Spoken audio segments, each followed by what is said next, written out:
They were laughing at him. Not just a few people, the entire room. A weak, quiet old man stood in the middle, holding on to a story no one wanted to hear. His voice was calm, almost too calm, and that made it worse. Because the calmer he spoke, the louder they laughed. Someone in the back muttered, "This guy's lost it." Another shook his head, smiling like it was some kind of joke. And maybe for a moment it did feel like one. But then something changed, not in the old man in the room. Because the laughter didn't stop all at once, it faded.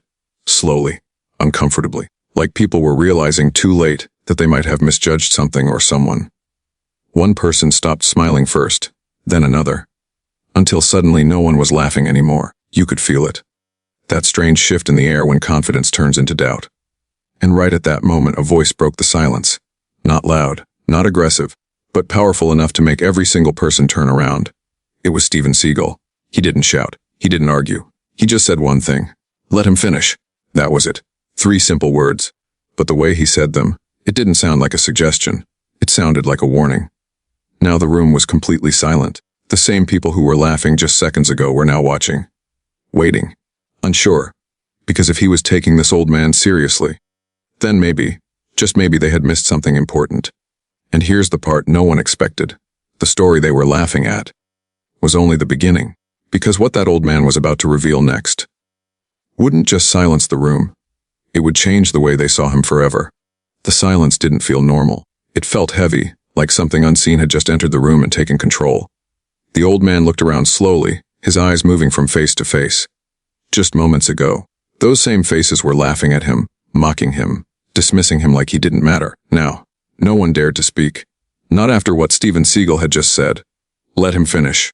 Those 3 words were still hanging in the air, and somehow, they carried more weight than all the laughter before them. The old man took a small breath.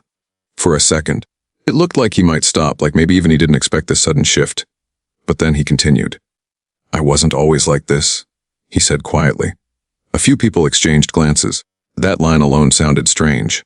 Vague, almost meaningless. But the way he said it, there was something behind it. Something real. "I've seen things most of you wouldn't believe," he added. Now, normally, that kind of sentence would bring the laughter back. It almost did. You could see it on a few faces. That urge to smile again, to dismiss him, to go back to what felt safe. But no one actually laughed this time. Not fully. Because standing just a few steps away, arms crossed, completely still, was Steven Seagal, and he was listening. Carefully. That alone made everything feel different. The old man continued, his voice steady. "There was a time when people didn't ignore me. Now that got attention. A few people leaned in slightly. Others frowned, trying to make sense of where this was going." "What do you mean?" someone finally asked from the side, unable to hold back. The old man didn't answer right away. Instead, he looked down at his hands. Old. Shaky. Worn, hands that didn't look like they belonged to someone who had seen things. And that contradiction, it bothered people. Because the more he spoke, the less he matched their expectations. "I mean," he said slowly, "there was a time when my words mattered. A pause, a longer one this time. And then, I told someone something years ago, something they didn't believe either." Now the room was fully engaged. Not because they trusted him, but because now they were curious. Who did he tell? What was so important? And why was he bringing it up now? The old man lifted his head again, his eyes sharper than before. "And that mistake," he continued, "cost more than you can imagine." That line landed. Hard, you could feel it. Even the people who were still skeptical couldn't ignore that tone. That kind of regret can't be faked easily. And for the first time since he started speaking, people weren't just hearing him. They were actually listening. But here's the thing. The story still didn't make complete sense. It felt like pieces were missing. Important pieces. And that's exactly what made it impossible to look away. Because now the question wasn't just, is he telling the truth? It became something deeper. Something more uncomfortable. Be honest, would you believe him at this point, or still think he's making it all up? Take a second and decide. Because whatever your answer is, someone else in that room was thinking the exact same thing. And very soon. They were about to find out just how wrong they were. For a moment no one spoke. Not because they suddenly believed him, but because something about his voice had changed. It wasn't just calm anymore. It carried weight. The kind of weight you don't get from imagination, but from memory. The old man shifted slightly, adjusting his stance as if standing there for too long had started to take its toll. His clothes were simple, worn out at the edges. Nothing about him suggested importance. And yet he held the room. Not with power, but with presence. I remember the day clearly, he continued. It was loud just like this. A few people glanced around instinctively. The comparison didn't feel accidental. People talking over each other. No one really listening, everyone thinking they already knew the truth. That line hit closer than expected. Because it wasn't just about the past anymore. It was about them. Still, a man near the front crossed his arms, clearly unconvinced. So what? He said. You had a bad day? We all have those? A few quiet chuckles followed. Not as loud as before, not as confident, but still there. The old man didn't react, didn't defend himself, didn't argue. He just nodded slowly, as if he had heard that exact response before. Yes, he said softly. That's what they said too. Something about that reply made the room uncomfortable again. Because now it didn't feel like a random story. It felt like a pattern, like history repeating itself. I tried to warn them, he continued. I told them something wasn't right, that if they ignored it things would go wrong. He paused, not for effect, but like someone remembering something they wished they could forget. But no one listened. The silence that followed this time was different, heavier. Even the skeptical ones didn't interrupt immediately, because now the story had direction. It wasn't just vague statements anymore. There was a warning, a mistake, and consequences. The man who had spoken earlier shifted uncomfortably. And what happened? He asked, this time with less confidence. The old man looked at him not with anger but with something else, something closer to disappointment. What always happens, he replied. They waited too long. Another pause, and then more quietly. And by the time they realized, it was already out of their control. That line stayed in the air longer than anything else he had said. Because now people weren't just questioning him. They were imagining the situation. Trying to fill in the gaps. Trying to understand what exactly went so wrong. In the back of the room, someone whispered, "What is he even talking about?" But no one answered, because no one really knew. And strangely, that uncertainty was pulling them in even more. The old man's eyes moved again, scanning the room. Not nervously, but carefully, as if he was watching their reactions, measuring them. "You think this is just a story?" he said. It wasn't a question, it was a statement. And no one denied it, because for most of them it still was. Just an old man telling something that sounded dramatic but unclear. Something easy to doubt. Easy to ignore. "I can see it," he added. The same look they had. A few people looked away. Not because they believed him, but because they didn't like being read so easily. They thought they had time, he continued. Time to question, time to doubt, time to laugh. His voice dropped slightly, but time doesn't wait for anyone. That line landed differently, not loud, not dramatic, but real. And reality has a way of making people uncomfortable. Near the center of the room, a woman who had been silent this entire time finally spoke. "Why are you telling us this now?" she asked. It was a simple question, but an important one, because until now no one had asked why. The old man looked at her. For a brief second something changed in his expression, something almost personal. "Because I've seen this before," he said, "and I know how it ends." That answer didn't bring clarity, it made things heavier, because now it sounded less like a memory, and more like a warning, a real one, the kind you don't fully understand until it's too late. A few people shifted in their positions. Others crossed their arms tighter, trying to hold on to their skepticism, trying not to get pulled in, because believing him, even a little, meant accepting that something bigger might be happening. And that idea was uncomfortable. But here's what they didn't realize. The old man wasn't trying to convince everyone. He wasn't even trying to prove himself yet. He was doing something else. Something much more subtle. He was waiting. Waiting for the right moment. Waiting for something or someone. And across the room, standing quietly, still watching, still saying nothing, Steven Seagal hadn't moved at all. Not a single step. Not a single word. But his eyes. They never left the old man. And if someone had paid close enough attention, they would have noticed something strange. It wasn't doubt. It wasn't confusion. It looked more like recognition. And that one detail, that almost invisible reaction, was about to change everything. Because the story the old man was telling wasn't just something he had seen. It was something someone else in that room had lived through too. The word recognition, even if no one said it out loud, began to spread quietly through the room. Not everyone noticed it, but a few did. A man standing near the side leaned slightly toward his friend and whispered, "Why is he looking at him like that?" His friend didn't answer. Because he was thinking the same thing. Across the room, Steven Seagal remained completely still. His expression hadn't changed, but his attention was locked. Not on the crowd, not on the reactions. only on the old man, and that alone started to shift the balance again. The old man, however, didn't acknowledge it. Not yet. He simply continued. They didn't believe me either, he said, his voice steady. Even when I showed them signs, even when it was right in front of them. That line triggered something. Because now, it wasn't just about a past mistake. It sounded like proof had existed, and still it had been ignored. What signs? Someone asked quickly. This time the question came faster, sharper. Less mocking, more demanding. The old man paused, just for a second, as if deciding how much to reveal. That's the problem, he replied. People only see what they want to see. A few frustrated sighs escaped. That wasn't the answer they wanted.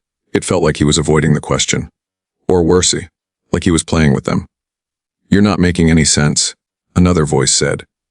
If you have something to say, just say it. A few heads nodded in agreement. The tension was building now, not from laughter, but from impatience. The old man looked at them again, calm.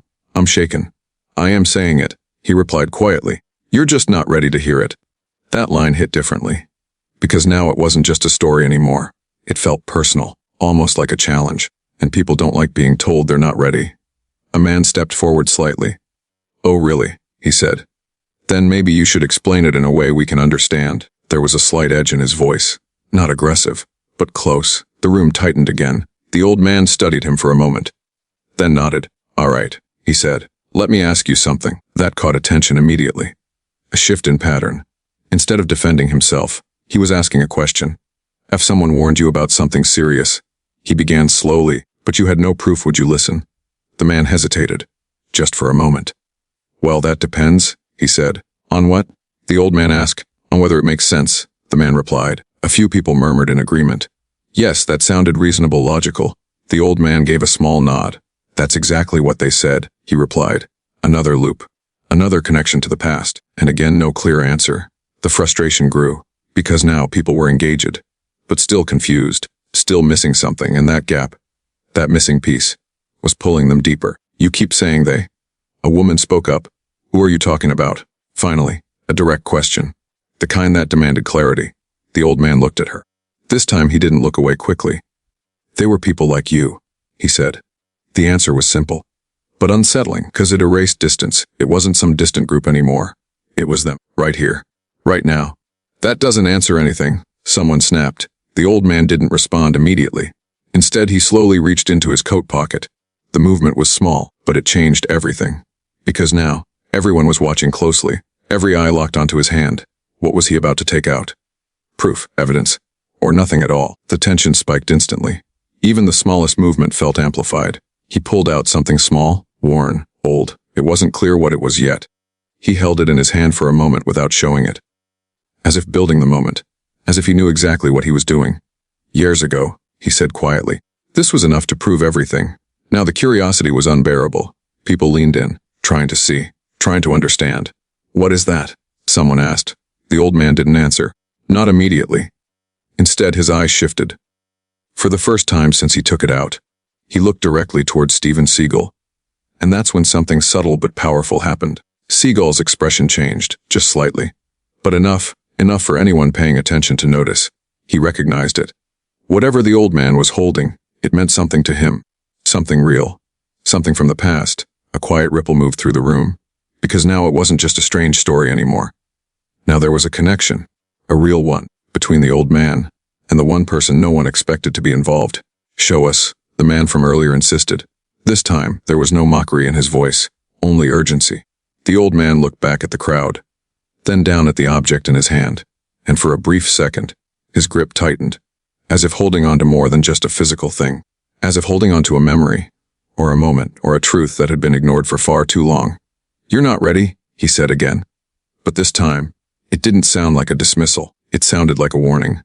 And just as the tension reached its peak, just as the room felt like it couldn't hold the silence any longer, something unexpected happened. A voice, calm, controlled, but impossible to ignore, came from behind. It was Steven Seagal. And this time, it didn't sound like a suggestion.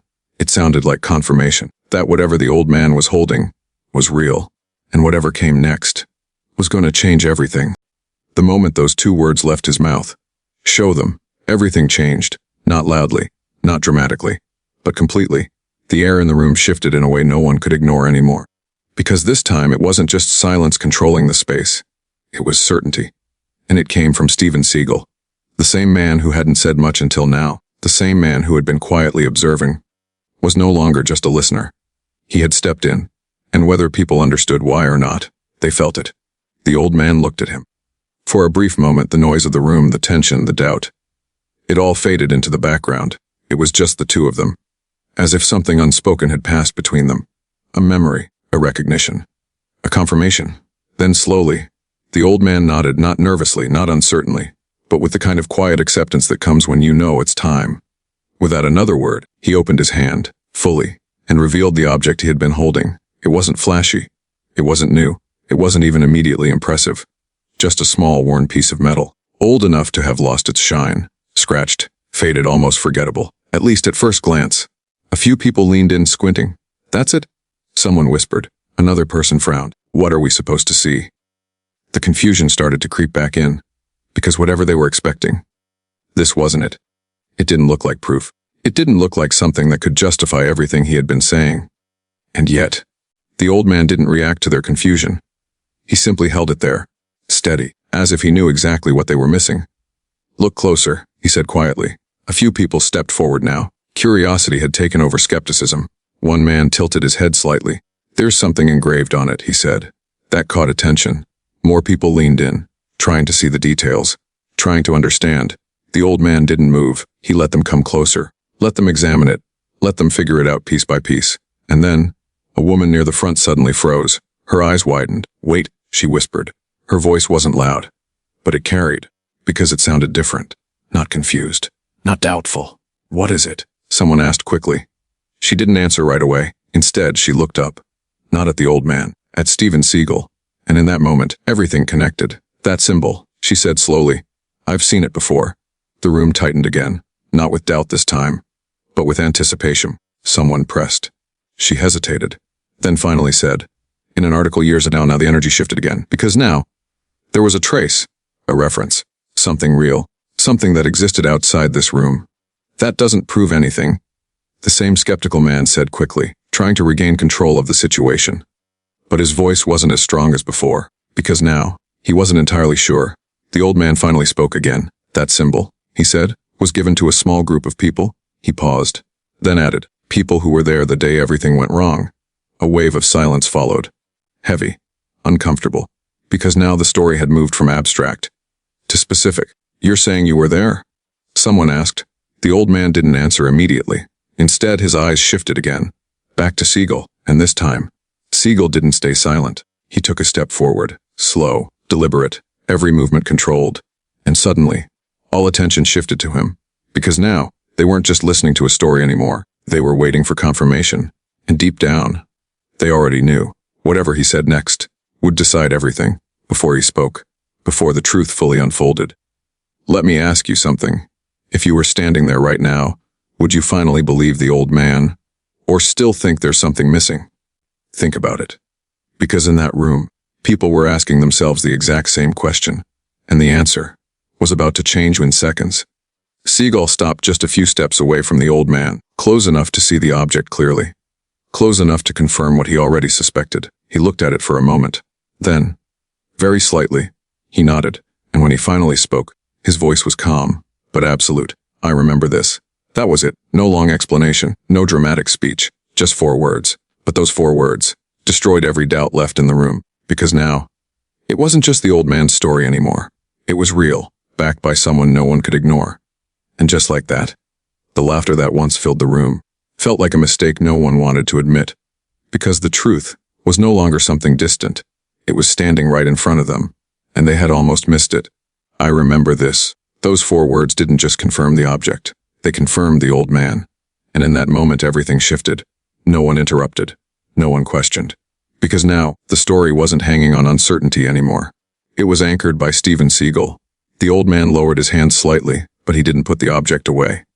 Not yet, because now people were finally ready to see it for what it was. Seagal took another small step forward, his eyes still fixed on the worn piece of metal. "That symbol," he said slowly, "was never meant to be public." A ripple moved through the room. People exchanged looks again, but this time it wasn't confusion. It was realization.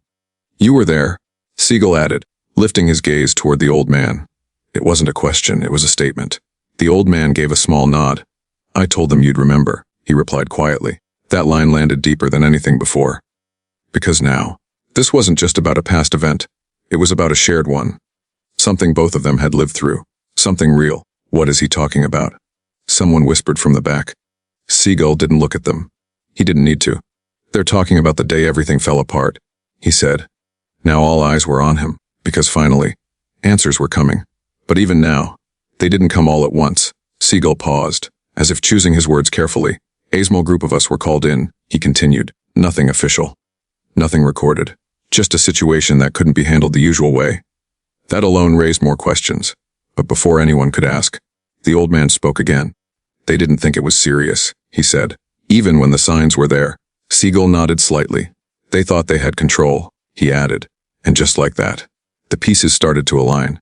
The warning, the doubt, the mistake. It was all connected. But we didn't, the old man said quietly. Silence followed, because now people weren't just listening. They were imagining it, trying to see what had happened. Trying to understand how something like that could go so wrong. What went wrong? The woman from earlier asked. Her voice softer now. Careful. Seagal looked at her, then back at the old man, and for a moment, it seemed like neither of them wanted to say it out loud. But the truth doesn't stay hidden forever. They ignored him. Seagal said finally, simple, direct, unavoidable. A few people shifted uncomfortably, because now, it wasn't just a story about the past, it was a reflection of what had almost happened again. I warned them. The old man said, his voice steady but heavier now. I told them exactly what would happen if they didn't act. And they didn't listen, Seagal added. That part didn't need explanation anymore.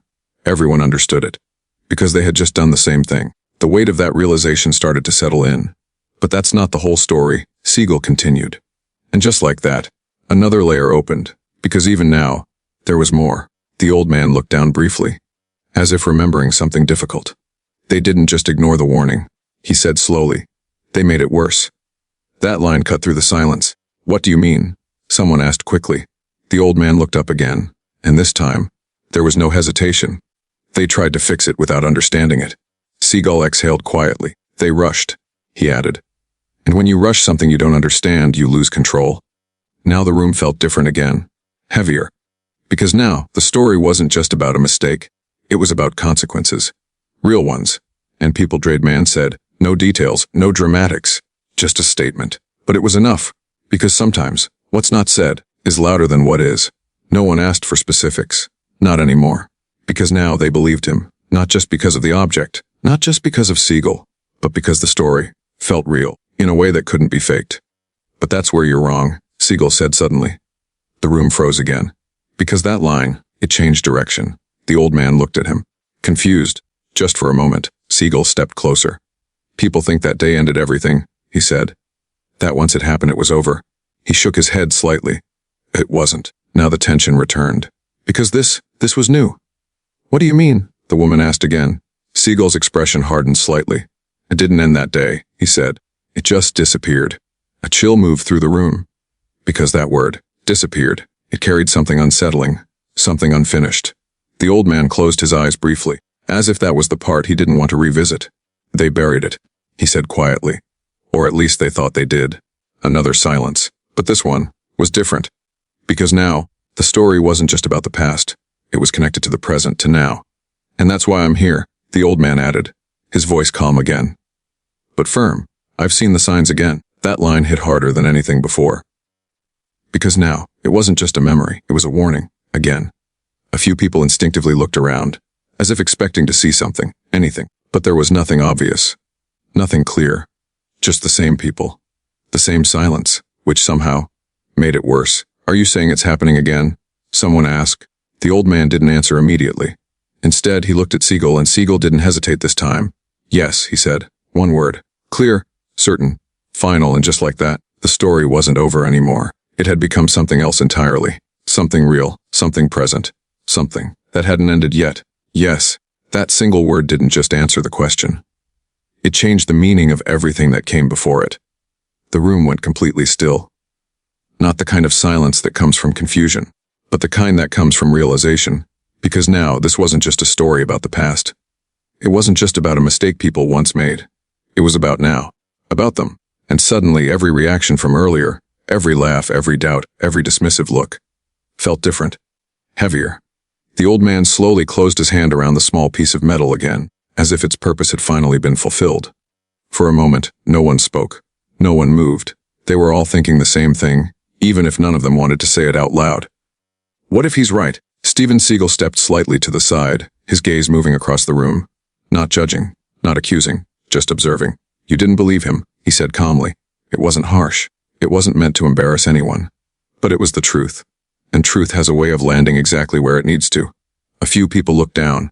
Others avoided eye contact completely. Because now, there was no easy way to defend what had just happened. They had laughed. They had ignored.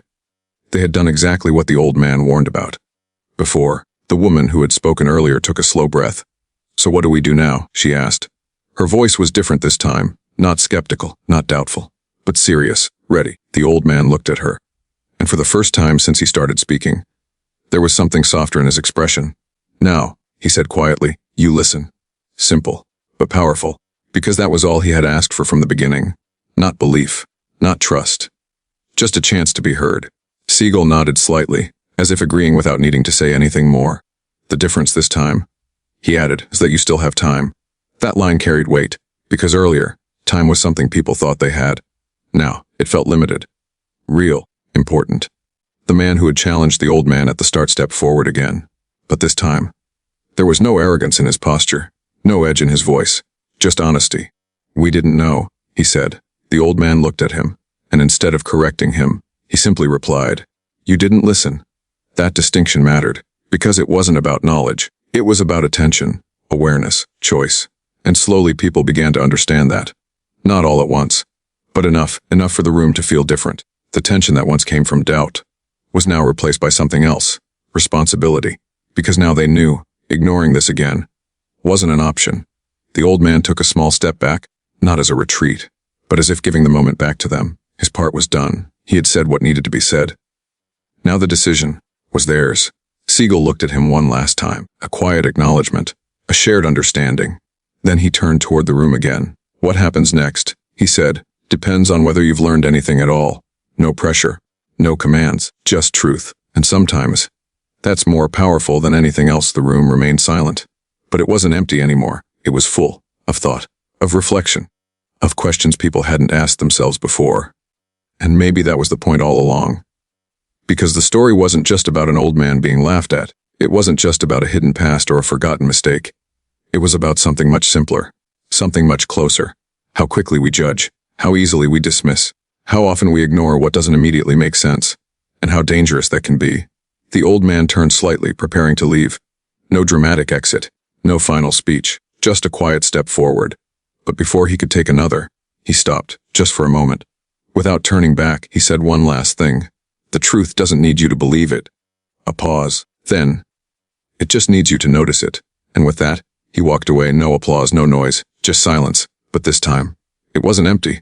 It meant something, because everyone in that room knew they would never hear a story the same way again, and maybe neither will you.